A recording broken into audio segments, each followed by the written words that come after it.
Então agora vamos começar com template rows e columns. Como eu já havia falado, quando nós definimos que o elemento pi vai ser um display grid, ou seja, vai receber propriedades do grid, a primeira coisa que nós temos que fazer é definir as suas divisões. Lembra da linha imaginária? Nós temos que definir como será essas divisões do nosso grid. Então para isso nós seletamos o elemento pi, então vai ter display grid, então grid template rows e vai ter os valores, e aqui eu coloquei 4 vezes o valor de 40 pixels, e no column coloquei também de 100 pixels. Então o que nós vamos ter aqui? Basicamente a nossa divisão, podemos ver as linhas imaginárias, e como eu coloquei aqui também do column, que são as linhas imaginárias, então basicamente o que está acontecendo neste momento?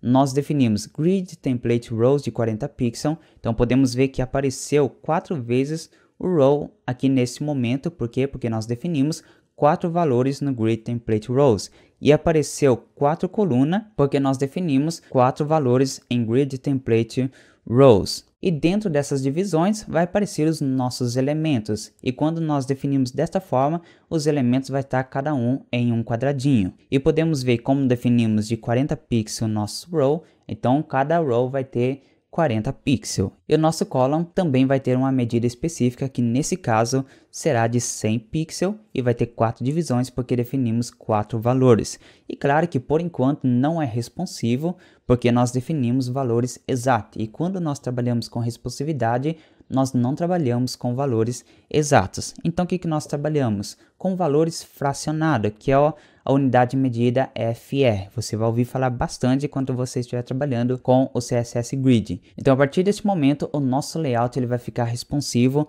Agora a medida do column e a medida do row será em porcentagem. Então quando nós definimos desta forma, podemos ver que há 4 valores de um FR ou de uma fração. Então podemos ver que todos eles receberam a mesma largura e também a mesma altura.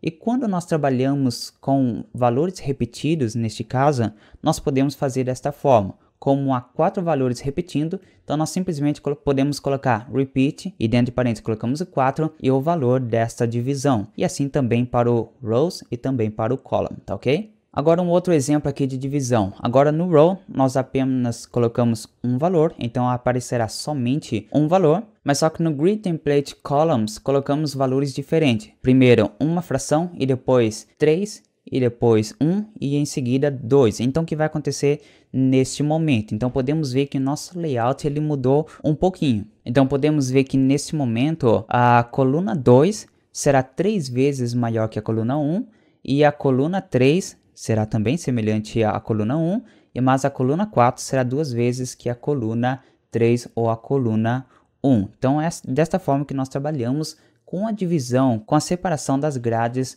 através do CSS Grid.